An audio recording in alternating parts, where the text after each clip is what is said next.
is the this is the materials that you purchase from the supplier, as is no added process yet. Remember, our company, the company we are simulating here is a manufacturing company. So meaning you buy raw materials, you put in labor, and convert that into a product. Now, when we going back to inventory, when you buy the materials that's in the raw form, so that is considered raw materials inventory. So this is where raw materials is located in the warehouse. The moment you issue the materials into production, even if wala pa nimo na siya process, that will be classified already as work in process. And then as you put in labor, you process, in the process you put in overhead, and then you finish that one, that will be transformed as finished goods. So again, you will find three inventory categories in balance sheet: raw materials, work in process, and finished goods. So work in process and finished goods, you will find this one in the production area. So that's inventory presentation in the balance sheet. Now, whether we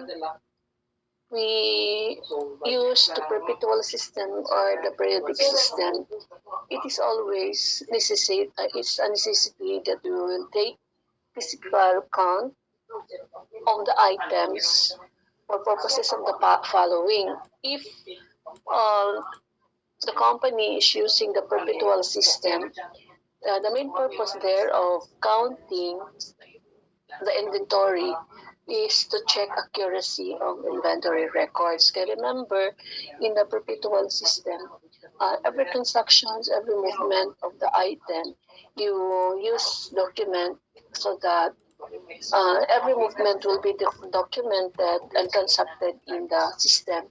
And then so that end of the day, real time, you will inquire learning mo sa computer, you will there's a record of the movement, the whereabouts, the balance, the issuances, unsa pay naa on order in the perpetual system, so that at any given time, there's a record of what is how much quantity remaining in the warehouse. So that's why you need to verify all this if these items are really existing. Thus, the necessity to count or take physical inventory of the items. So that is for purposes of perpetual. So of course, check accuracy, and then number two, determine amount of inventory lost.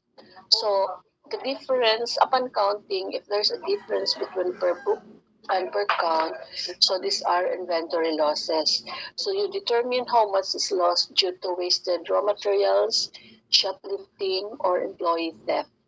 No, it is not only, I mean, the job is not finished until no, until there lang you count, then you identify. So what is important there is you identify the reasons why, and the most important one is you have to put in control, meaning if there are losses, meaning your control system is not working. So being IE in charge of the or sa warehousing, being the responsible people to, to keep safe the physical and the record of the inventory, you have to you have to implement control measures so that wastage, shoplifting, unemployed theft will be minimized, or at least minimized, or zero zero nimo ang kining nga mga occurrences. So that's the ultimate objective why you need to ascertain the reasons why, so that you can put in you can improve the system. Okay. Now, if the companies using the periodic system, definitely it is imperative na account will be done at the end of the period because you need to determine the inventory on hand and then determine the cost of goods sold for the period. So that's the ultimate reason nga nung imo na siyang account. So this is the importance of why we need to take inventory. So meaning physically imo gina siyang ipon.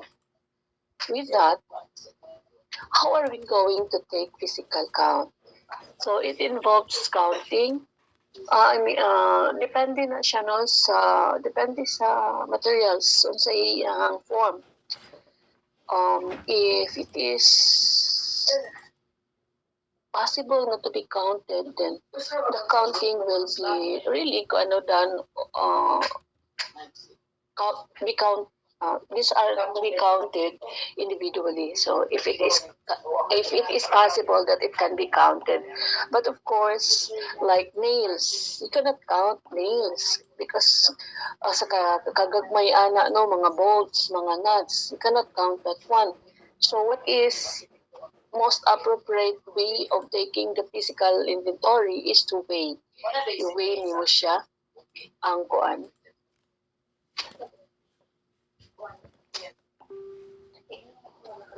I-weigh mo ang nails.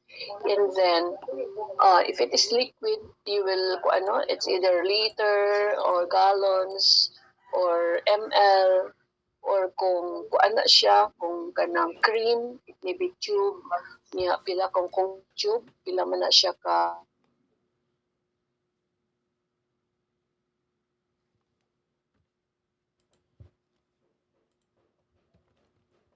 depends upon the unit of issue of the materials. Kaya there are materials man nga ang unit of issue is piece by piece. There are also unit of issue by grams or by liter or by cup, depende na siya. So the key here is how kung you base your counting based on its unit of issue. Now companies often take inventory. How frequent man the company will take the inventory? At least mo na siya required no by BIR is you conduct inventory at least one time prior to the close of the period. So, like for example, if the company closes, if the operating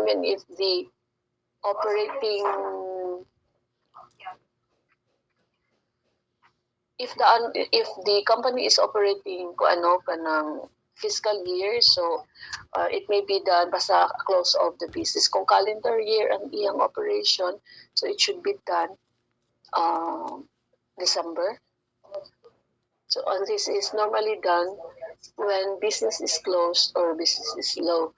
So that normally during December, especially kung manufacturing, syempre kung kanang push out na nila ang ilang mga production. Kay prior to December, mag-gear up magina siya production kay ang mga tindahan, kusog man na ang order prior kay mag-stock naman na siya for December. So that during this time also, ang manufacturing ng mga business, they can slow down already or they can stop operating for a period maybe of 2 weeks.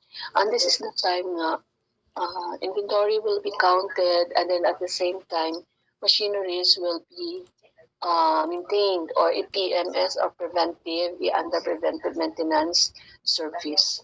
Okay, kailangan magid na siya nga EPMS nimo ang equipment so that at the start of the year, kung ano na mo kung ano mo back to its kanang capacity ang imong machinery. So this is the time also inventory cleaning will be conducted. So while the rest of the employees nag-take silang vacation, there are people that will be left in the company to count. So this is represented by finance, represented by materials.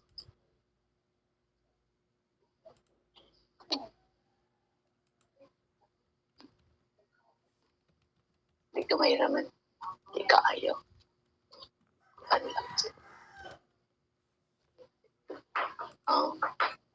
Di kaayo.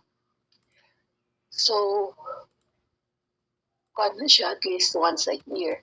But there are companies nga dili count twice a year. So especially for kung ano ka ng mga fast moving na mga fast moving ng mga production, like for example, if the production will only take minutes or seconds, so they have to much more nga they have to take inventory as frequent so that they can there will be proper monitoring of materials. So that's taking physical count. Now, when taking of a physical inventory, if you recall, the purpose here because we want to ascertain the existence of the items so that you need to kailangan 100% gid mo na siya nga ma-consider tanan ang imong ma-count nimo tanan ang imong inventory based on items on your warehouse. So nasa imong warehouse. So then another is you have to consider also goods in transit. So ano siyang goods in transit? These are your purchases, di ba? We'll learn in our chapter 5 na there are two terms of sale, the FOB shipping point and then the FOB destination. Now, in the goods in transit, these are purchased goods not yet received. So these are your purchases nga FOB shipping point because remember, in the FOB shipping point, there was already transfer of ownership to the buyer. Ikita man ang buyer. So when we purchase FOB shipping point, by the time it transfers sa seller to the forwarder, so idawat na sa forwarder, that becomes we are already the legal we will have the legal title to the goods so that when we conduct inventory that quantities nga wala pa niabot sa imuhang wala pa diya sa imong planta pero naglawig na siya na-transfer na ang legal title sa imuha that should be added to your inventory. So here's another also. How about sales nga gibaligya nimo FOB destination? So ikaw ang seller so that by the time nimo siyang giload sa kuan wala na diha sa imong warehouse so di na nimo ma-count pero ang iyang terms is FOB destination man. So by the timing gawas ang item wala pa siya na-receive ngadto sa kuano wala pa na-receive sa buyer. So these are considered goods in transit so that considering wala pa na-receive sa buyer, so that equivalent number of items should still be included in your count because ikaw pa ang na-legal title to it. Kaya wala pa man nadawat sa buyer, so that should be included in your inventory count. So legal title is determined by the terms of sale. FOB destination and then FOB shipping point. So again, in determining inventory quantities, you will count unsay naa sa imong warehouse, goods in transit. So kung kaning goods in transit, these are your purchases nga ang term of sale, term of purchase is FOB shipping point. And then also to be included are sales whose terms of sale is FOB destination. So that is goods in transit. On top of that, there's another kind of inventory. These are the consigned goods. So, unsa man ni siya, kung kita ang manufacturer, unya, we consigned our items to SM.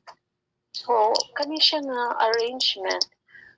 For as long as wala pa na siya nahaling, we are still the legal owner to that quantities. So that should be included. Likewise, if there are consigned goods in our warehouse, kung man intended man na siya nga gibutang na siya sa atong supplier so that by the time there's a need for us nga gamiton dali ra so di na kailangan og lead time so that this inventory also that are found in your warehouse should not be included in your count because it is not yet your you don't have yet the legal title to it. So again, so may include na to sa inventory katong nasa warehouse. Yung katong nasa warehouse, we exclude consigned goods of our supplier, but we include consigned goods nato nagibutang nato sa SM. Yeah, on top of that, we have to include purchases whose term is FOB, shipping point. And then we also include sales whose term of sale is FOB, destination. So that completes our physical count. Okay. Now, na-establish naman nato no ang pilay quantity niya na reconcile na nato nganong wa mag-differ per nganong nag-differ na siya per book, so na justify na nato na investigate na nato nganong nag-differ na siya unsay reason. Na-establish na. So next nga to nga kuan ani karon is butang nato og value. Pila yung value sa atong inventory. So in here, generally, we value our inventory at cost. So, what should be included in cost? So, dapat na-apil sa atong cost. Cost includes all expenditures necessary to acquire goods and place them in a condition ready for sale.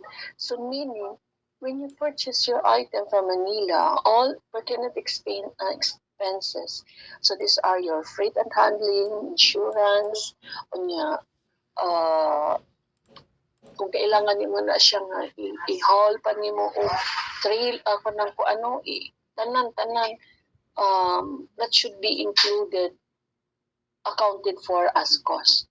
So that is cost.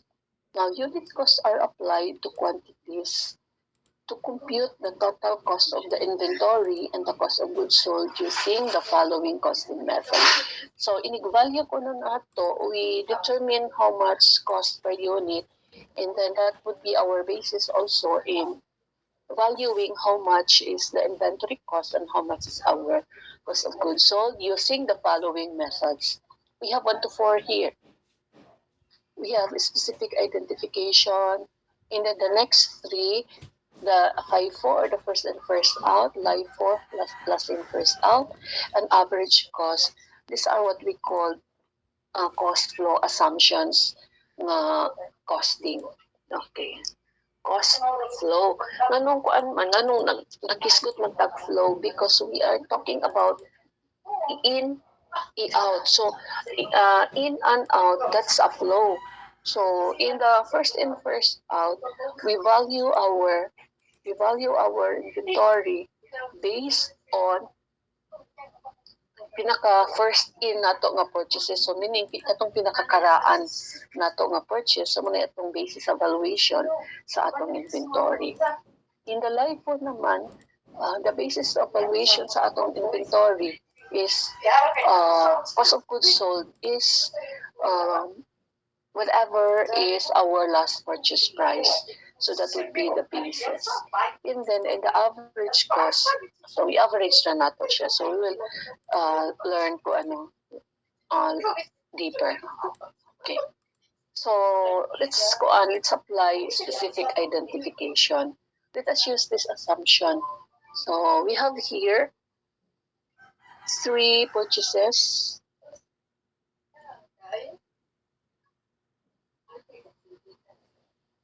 We have here 3 purchases, February 3, March 5, May 22, and then purchase cost is at 700, 750, and 800. So lahi-lahi siya ko ano, lahi-lahi siya presyo pagpalit nato. And then out of these 3, 2 units were sold at 1.2 per piece. So total nato nga nahalin is 2.4. So our point here is how much is our cost of goods sold and how much is our inventory. So in the specific identification, all we have to do is identify ra gyud asa na siya gikan ang katong gibaligya o asa gikan ang katong nahalin. In this case here, ang nabaligya ko no is katong 700 o 800. So that will become our cost of goods sold. Unya ang nabilin ang katong 750, so that will be the value of our second and the inventory. So simple as that. No? There are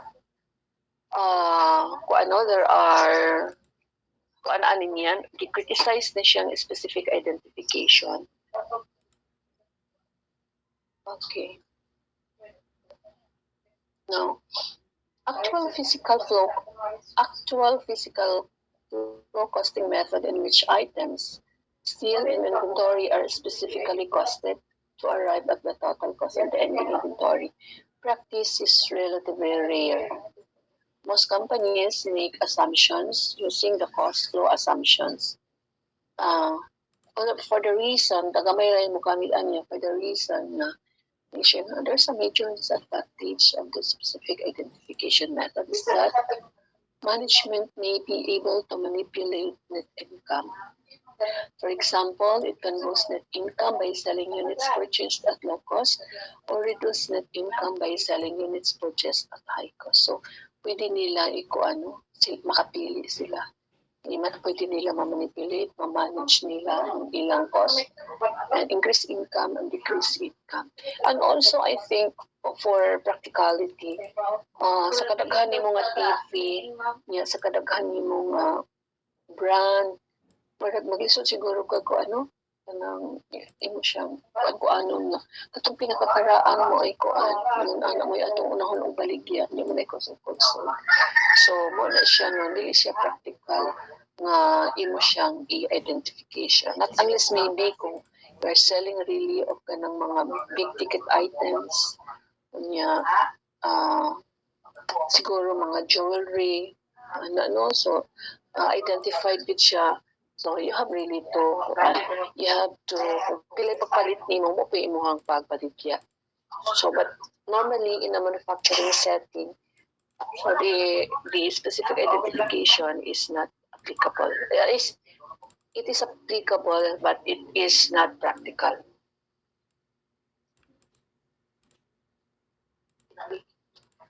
So according to statistics, 45% of US companies uses FIFO. The next is LIFO, and then average, and then the cost flow. There are other methods employed, but majority looking into majority are using FIFO. Okay. So let's proceed to the three kinds of cost flow assumptions. So let us use this kanang assumptions here, given data. So we have here, these are your purchases. This is your beginning, and then these are your purchases. So here you have 100, 200, 300, 400. Ang value niya is at 10, 11, 12, 13. Respectively. So your total units available for sale was 1,000, valued at a total cost of 12. And then out of the 1,000, 450 was determined to be your ending inventory, so that the difference is construed to be your sales. So 550. So we will use this data in simulating the pricing or the costing using the three methods. So first out, the cost of the earliest goods purchased. So man siya katong siyang beginning inventory no, man siya pinaka-earliest are the first to be recognized in determining cost of goods sold. So murag ang assumption ani niya is that katong pinakakaraan mo'y atong ibaligya. So that would also be the basis of determining our cost of goods sold. And then, so this is how we are going to do it.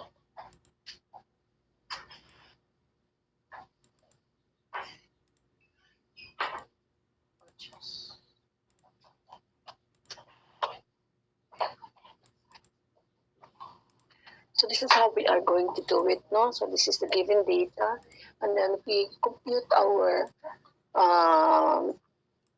we do 2 steps. Step 1, we identify how much is our ending inventory. So you have heard the date, the units, unit cost, and then the total cost. Ningon man ta, ang first in first out is gi-assume nato ang katong kini siya nga mga item ang pinaka first na nisulod mo'y atong ibaligya og una.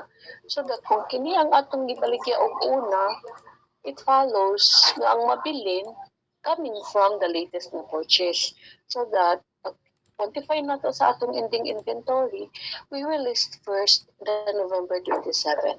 Kana 400, valued at 13. When you remember, ang atong ending inventory, total ato is 450. So, na-apply 50 nga kulang.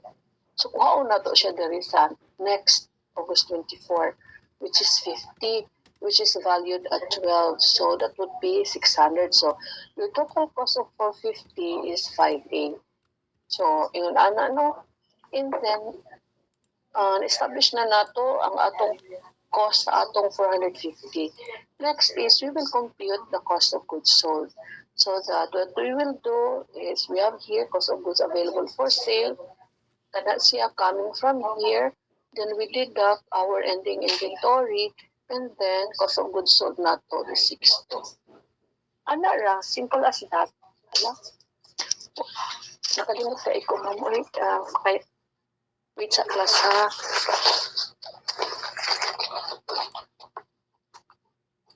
Huwag ako nagtanaw ni mo nga, huwag ko ka-lumilong.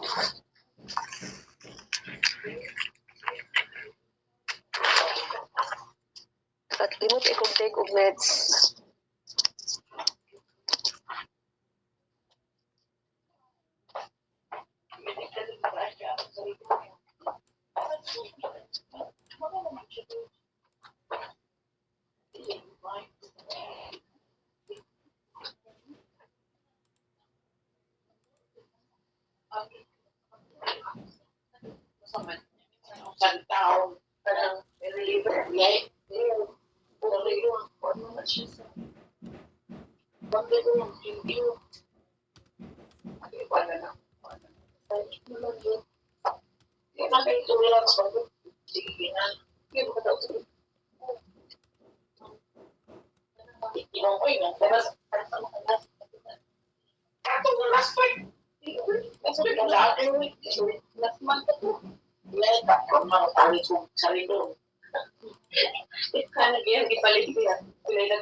Sa LGU? Oo. Ako mo pa siya kuan, cloud.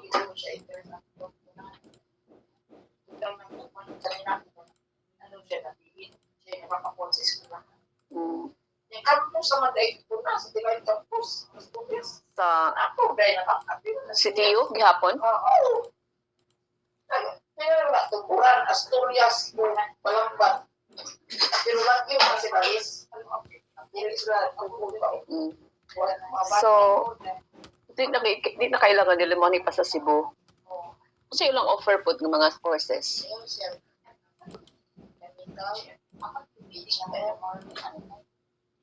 Pero mechanical ba marag sa bagay naamanggoy ko ano talambalamban. Sabi man ko sa kurso. Naamanggoy balamban. Okay, so we have here, we are done with first in, first out. So simple as that yun. You first compute the ending, and then you are able to compute the cost of goods sold. The next is, okay, so this is how we illustrate this one, no? So here, di ba ringon ta nga ang first in mo na atong gi first out. So first in gikarga nato, gikarga. So mo ni atong the value of this, the cost of this becomes our cost of goods sold. So that ang katong pinaka latest nato nga gipalit mo nabilin. So this is mo na atong mo ni siya nagrepresent sa ending inventory. So let's go to last in, first out. Cost of the latest goods purchased are the first to be recognized in determining the cost of goods sold. So in here,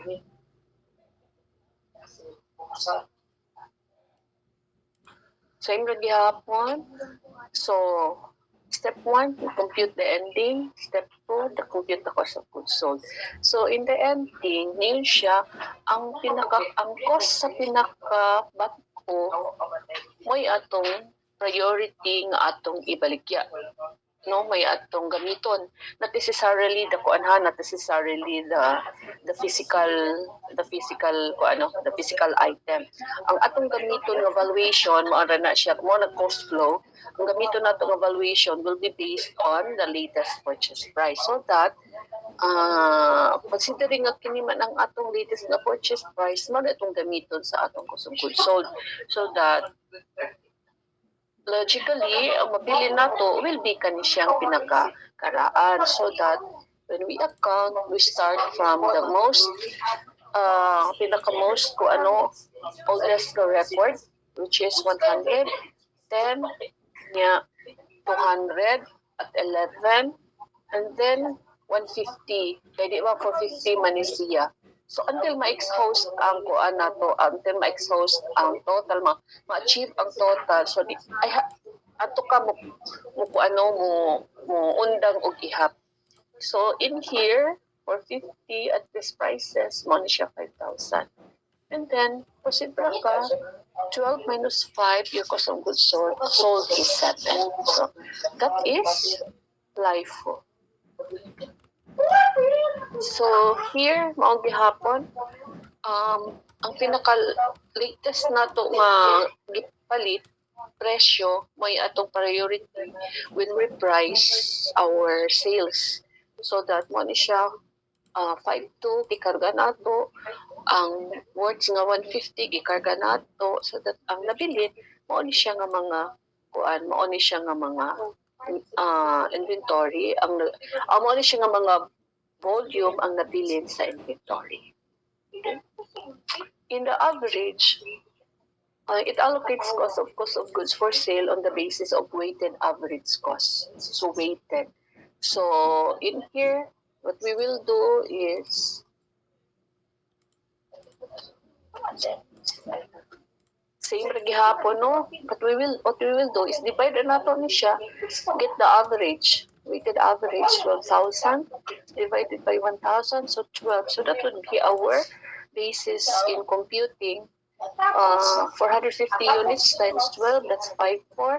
So that your cost of goods sold will be 12 minus 5.4, your cost of goods sold is 6.6. So we are done with the 3 cost flow methods. Okay. So 12 divided by 1,000, so 12 per unit, mo na gigamit nato sa pag-value nato sa katong atong gibaligya, and then pag-value po nato sa napilit ng 450 and pila man ni siya 550. So that's simple as that. Now, seeing the real world, the three cost flow method are being employed by different industries of different companies. So let us see. Reebok International, so this is manufacturing man siya sa mga kabaluman mo mga kuan man siya ng sports attire man siya. So this is a sports attire. When this international, this is a food industry. They are using FIFO. Yeah, Campbell, Food Malaysia, Kroger's, this is food, Walgreen Drugs, and they are using LIFO for part all or all of their inventory. Yeah, Bristol Myers, yeah, Starbucks. These are all. This is Bristol Myers. This is drug company. Starbucks Food, Motorola is manufacturing non-perishable, no, but they are using average cost method.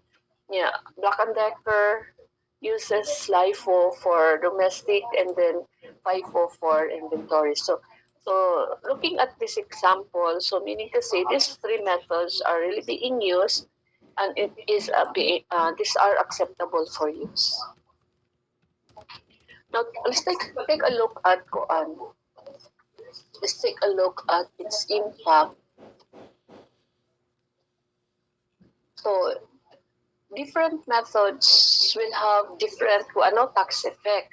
So take a look at the comparative income statement or using the different methods. We have here the FIFO. If you recall, ang atong cost of goods available for sale was 12, 12, 12. But when we value the ending inventory, these are its respective and the inventory valuation. So that these are your cost of goods sold. So mag-differ siya, no? 6.2, 7, and 6.6. Thereby, resulting to changes also. I mean, differences in income before income taxes, 3.3, 2.5, 2.9. So that this will have these three costing method will result to three different result to three different computation of income tax. Look at here, 990, 750, and 8750.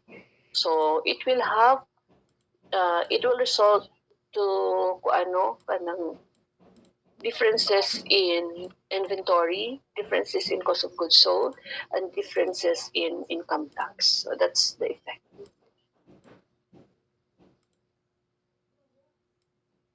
What's the balance sheet effect of FIFO? A major advantage of the FIFO method, first in, first out, no, is that in a period of inflation, today we have a very high inflation. Di ba, mahal kaayo ang atong mahal ang sugar, mahal ang gasolina, tanan-tanan. So we are in a period of very high inflation. So the FIFO is advantageous because the cost allocated to ending inventory will approximate their current cost. Oo. Kay di ba ang nabilin ani i-value man nato siya at latest prices so that it will approximate to the latest cost of replacement sa imuhang kuan sa imong inventory. So whatever inventory you have, more or less similar ang iyang valuation kung unsay na as for unsay going rate sa market mo rin dibot ipasabot ani. Yeah. A major shortcoming of the LIFO method is that in period of inflation, mahal man no, period of inflation, mahal karon. So the cost allocated to ending inventory may be significantly understated in terms of current cost. Ano man, kaya ang atong ending inventory under LIFO, give-value man nato siya katong pinakakaraan nato nga presyo, which is barato. Siya, compared to the going market rate of your item, which is mahal. So, naa siya, dili siya mo represent ang valuation sa imong inventory is not comparable with what is the going rate in the market. So mo na siyang significantly understated ko no if using LIFO under during a period of inflation. So period of inflation meaning mahal kaayo ang mga pamaliton. So mo na siya yung mga kanyang mga criticize niya anak niya nga mga kung kung FIFO ka o LIFO. Tax effect, both inventory and net income are higher when companies use FIFO in a period of inflation. Then LIFO results in the lowest income taxes in a period of during the right times of kuan. Ang LIFO kuno pinaka lowest income tanaw nato LIFO. Oh, lowest income gid no kana because taas man ang imong cost of goods sold.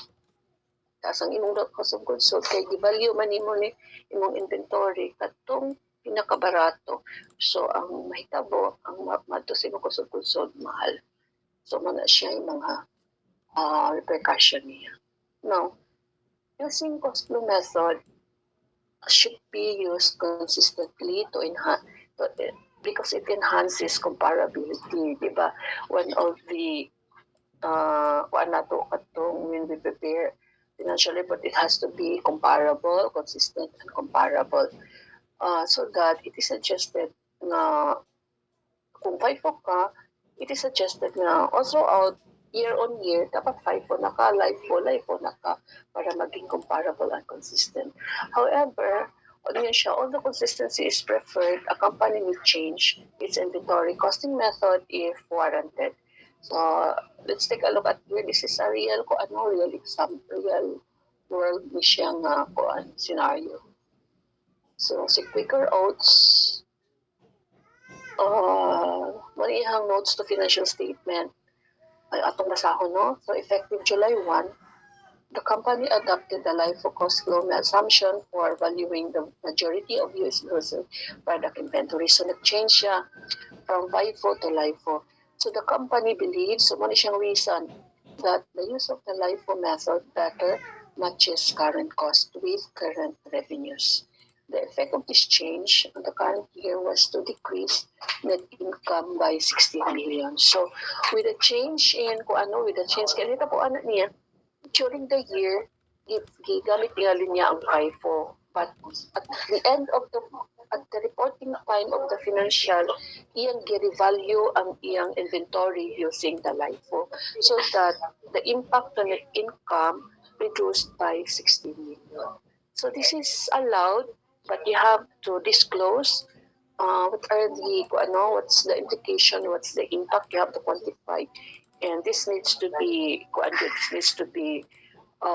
communicated to BIR. Yeah. And of course, imo naman na siya, gibutang man nimo ni siya sa annual report. So, kuan mo siya, disclose nimo siya. So, pagka next year, kuan na siya, no, you will be questioned kung you will go back na pugka sa FIFO. So, you will be questioned. Kay mura kung imo na siyang i-frequent ang imong changes, so meaning, imo na yung gi-manage, you are trying to better the result through manipulation of assumptions. Okay, from changing LIFO to LIFO, kabaluman tanga na siya impact. So frequent changes, you may be questioned.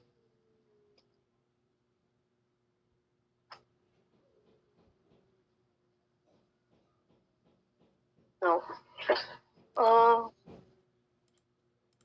during the count, you may encounter gaps or na-differential sa volume and value.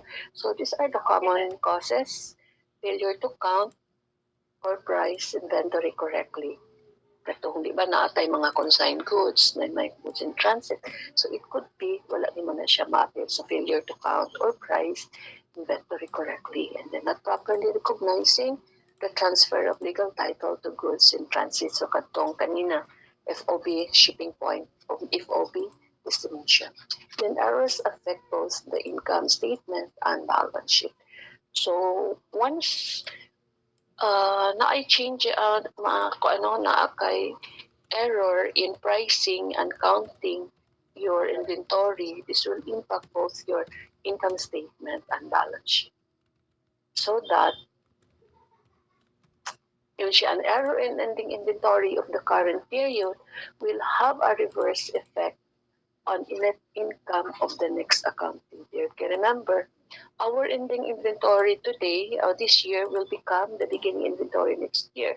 So, two accounting periods will be affected. So over the 2 years, the total net income is correct because the errors offset each other over the 2 years. But if you look at each year, you will yearly you will see uh, understatement and or overstatement of income.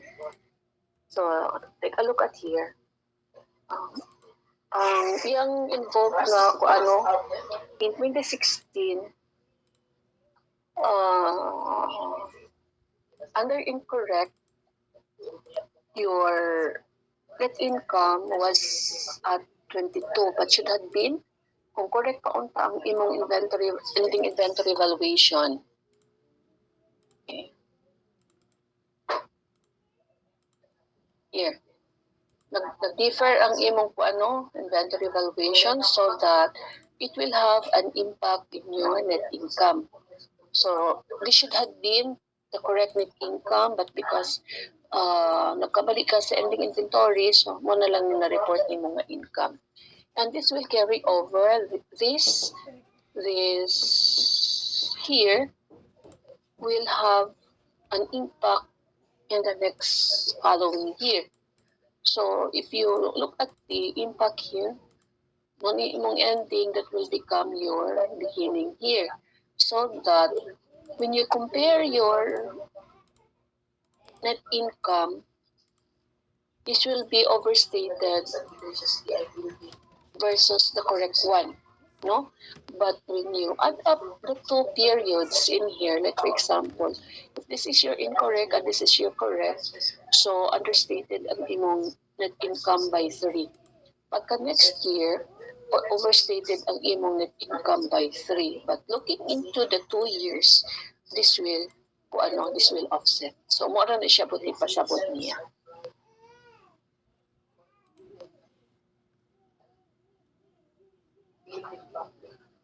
Now, presentation. How are we going to present inventory? Inventory is presented in the balance sheet as a current asset. And now, your inventory is presented in your income statement as part of your cost of goods sold, of which cost of goods sold is subtracted from sales. Yeah, then there should also be disclosure. So ang disclosure, makita natin siya sa notes to financial statement. Nakita ko naman ninyo ni no sa inyong accounting 1.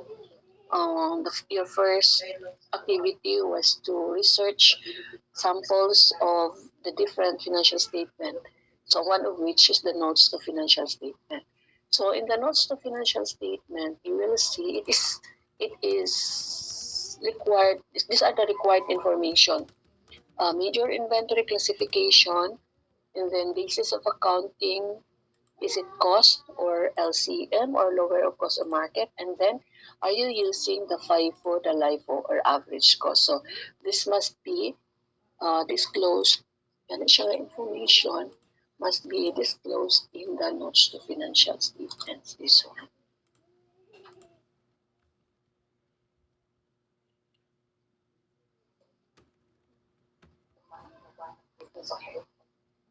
Now, we have here basis of cost of accounting. Is it cost or LCM? Unsa ba siyang LCM? So this is actually the lower of cost or net realizable value. Unsa man siya point ani niya? If and when the value kuno of the inventory is when the value of inventory is lower than its cost, so na siya lower than its cost, companies must write down the inventory to its net realizable value. This net realizable value is the amount that a company expects to realize or receive from the sale of inventory. And then, this is for purposes of conservatism. So, unsa man siya? Like for example, di ba ang iPhone karon, kung na siya no, iPhone 13. So, what if naapay kang inventory ang imong napakay daghang inventory sa iPhone 5. So it could be imong cost sa iPhone 5 during that time is say 50,000, and then selling price nimo sa imong sa imong iPhone 5 during that time maybe was at 60. So that was during that time. Yeah. Karon nakapaka-inventory sa iPhone 5 pero wala naman mamalit sa iPhone 5 kay mo ato naman sila sa iPhone 13. So definitely dili na to nimo siya mabaligya o kung ano kanang 60,000. So it could be mabaligya nimo siya at 40, something like that. But remember, your cost was at 50. Pero mabaligya lang na lang nimo siya at 40. So with that, mas taas ang value sa imong cost compared to your net realizable value or piliin kung imo tong ibaligya nimo to mas lower ang imong ma-receive. So karon pa lang daan imo nang recognize ang imong loss. So mo nang imo siyang i-write down ang imong inventory. Nga katong imong 50, imo na to siyang i-write down to 40 kay ang yang imong net realizable value naman lang is 40. So mo na ipot ipasabot niya. So that is lower of cost or market. So in here example,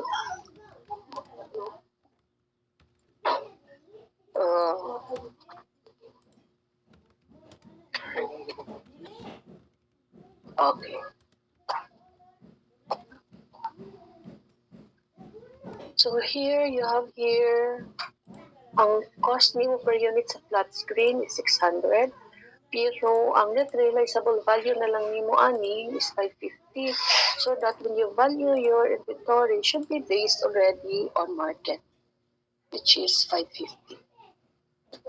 So lower of cost or market. So kung unsay lower, is it cost or market? So kung lower ang cost, hindi ka na to mo na atong i-recognize. Pero kung mas lower ang market, may atong i-recognize. So like here, mas lower ang market, we valued the item based on market.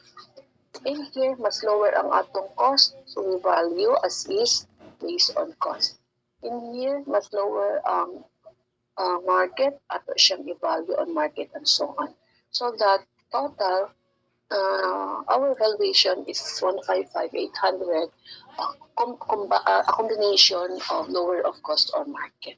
So ana ra ang iyang point. The point here is we want to recognize in the books the net realizable value of our inventory.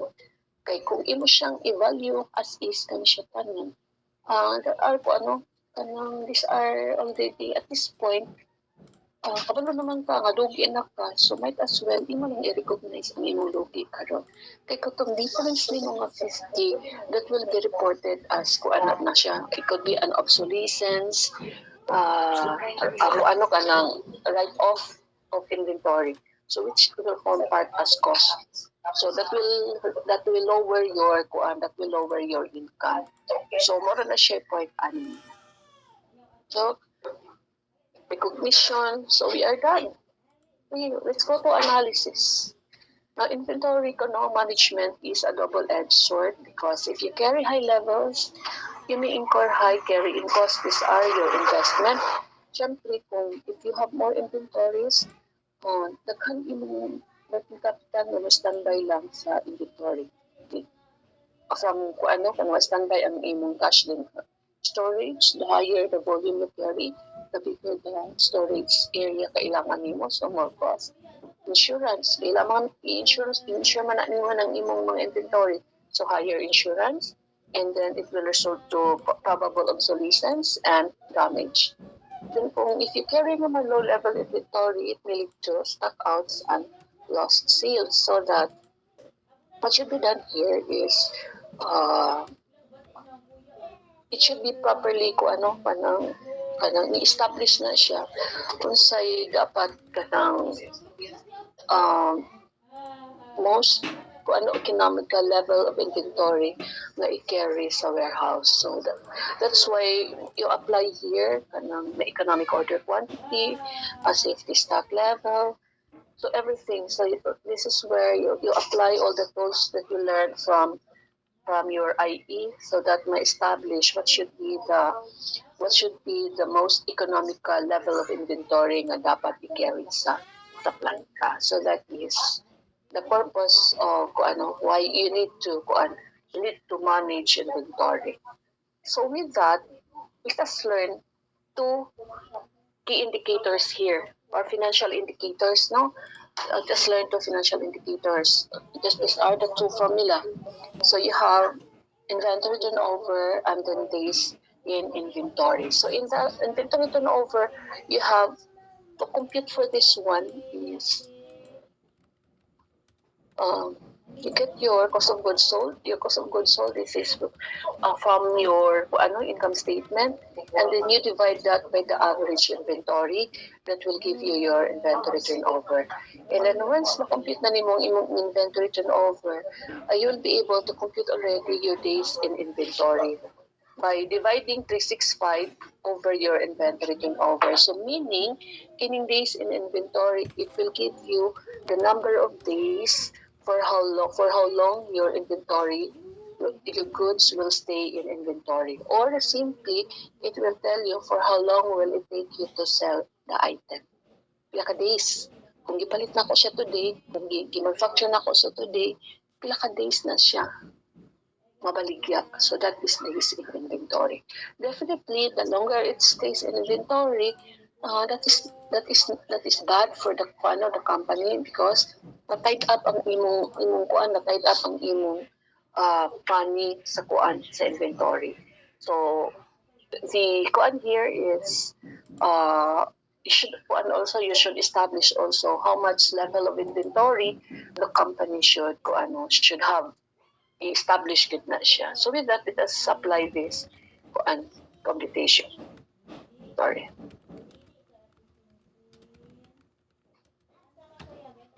So you have here, let's take a look at these examples. See, Walmart reported in its 2014 annual report beginning inventory of 43, ending inventory of 44. So you take the two, so that will become your average, diba? Average cost of inventory. That's our divisor. And then this is our cost of goods sold. So cost of goods sold divided by your average of these two, that will give you your inventory turnover.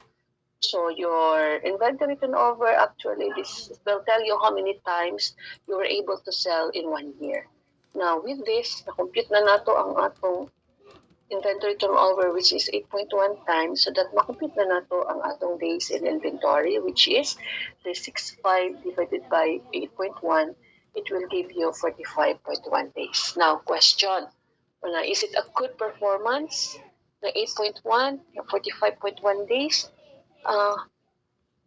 Given this number only, it will tell us kung maayo ba o dili ang performance. We need information, at least 3, no, as our reference. First is, what was the performance last year? Pila may inventory turnover last year? Pila may days in inventory last year? So you have now the benchmark kung ni better ba o ni better ba o ni worst ang performance this year. Second is you compare it with the industry. So Walmart, this is kuan man kanang merchandising.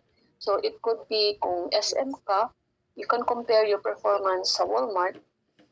Kung SM ka, you can compare your performance with Walmart.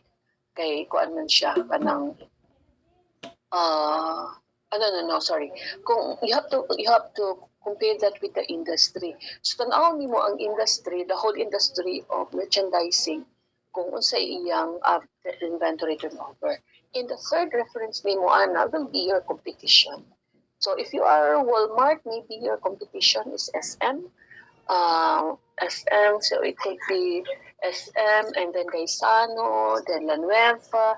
So you benchmark you compare your performance with this kanang competition. So that's how you are going to, you will know if you are performing or not. So sample, ako lang question na, will somebody answer? What if ang performance niya last year was 10 ang iyang inventory turnover. So question is 8.1 times a good performance or a bad performance? Bad performance. Unsa? Bad performance. Why is it na bad performance man? Gamay man ang inventory turnover. Okay. So, pila ka days ang iyang kuan?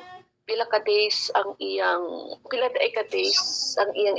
niya days in inventory last year? Pila ka days in inventory siya last year? Yeah, correct. That's the kuan. 36.5. So 36. So looking into that kuano na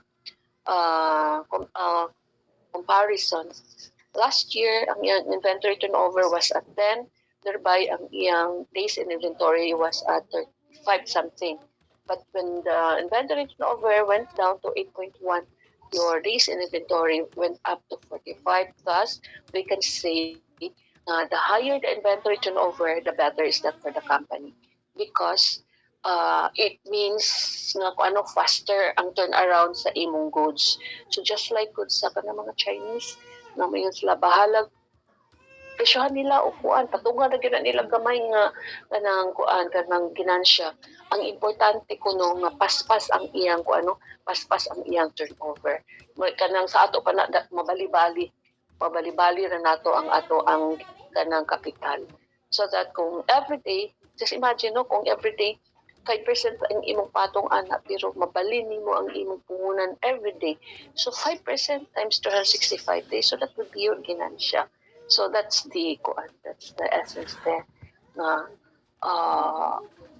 We can manage our inventory even if wala ka dito sa even if wala ka dito sa planta, wala ka sa warehouse, wala ka sa finance, merely seeing the result of your inventory turnover, makabalo na ka kung say naabay problem or not. And then of course, seeing the indicator, being the troubleshooter, you have to investigate and look into nga nung ingon ani na, and then mitigate,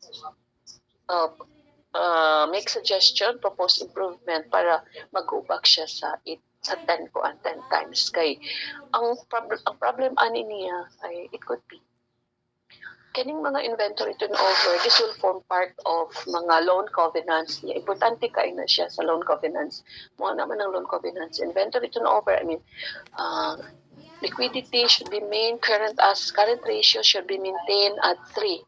Yeah, inventory turnover should be maintained at 10. Yeah, karon kay nag 8.1 times man lang. So meaning you have to really to look for strategies na dapat mabalik siya ngadto sa 10. Kay if not, you are required to submit interim nga financial report notes kanang nagpa-loan, mga trustee ana niya.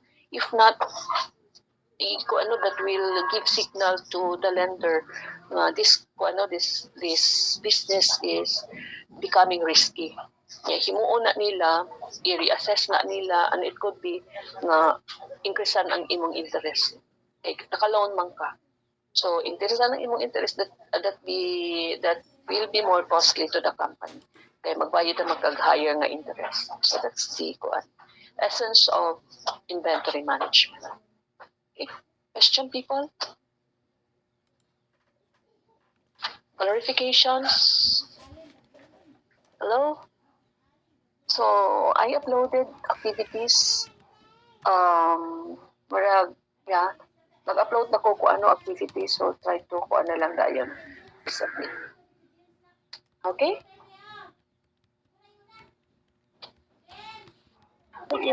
Okay. Sige, that would be all for this afternoon. Thank you, Miss. Okay. Thank you, bye. Miss. Thank you, Miss. Thank you, Miss. Bye.